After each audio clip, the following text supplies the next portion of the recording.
গেল সেন্ট্রাল মস্কে নামাজ পড়তেছি 100 দেশের ছাত্র নামাজ পড়ে আল্লাহু আকবার নামাজ পড়ে সালাম ফিরিয়ে দেখি ডান দিকে একটা মুনকার বাম দিকে নাকির কুচকুচে কালো আমি দিছি দৌড় আমাকে যারা রিসিভ করেছে বলল ভাই মিজান দৌড়াও কেন আমি কই এরা কারা এরাই তোমার বন্ধু কি সর্বনাশ 5 বছর এগুলোকে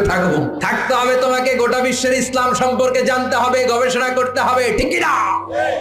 মিশতে শুরু করলাম কালোদের সাথে কুসকুসে কালো অনেক লম্বা চুলগুলো এরকম বুটি বুটি হয়ে থাকে আর গুটি গুটি হয়ে থাকে আজীবন খবরে দেখতাম ওই যে নেলসন ম্যান্ডেলারে দেখতাম খবরে এটিএন বাংলার খবরে দেখা যেত আফ্রিকা মানুষ এবার সরাসরি দেখতেছি এই ফাত্তা আমার পাশের রুমে থাকতো তার পাশে থাকতো চাইনিজ এরপরে পাকিস্তানি তো এই ফাত্তা আমার রুমে ছিল ফ্রিজ ওর রুমে ফ্রিজ নাই ও পানি নেওয়ার জন্য ঠান্ডা পানি নেওয়ার জন্য আমার রুমে আসতো আমি ভয়ে ভয়ে ওর বোতল লয়ে দরজা আটকায় দিতাম প্রথম দিকের কথা ভয় পেতাম কি না কি হয় পরে দেখি না মাশাআল্লাহ কলিজাটা আকাশের মতো উদার অনেকে আছে ধবধবে সাদা কিন্তু অন্তরটা এরকম কুচকুচে কালো আছে না নাই ওরা মানুষ কালো কিন্তু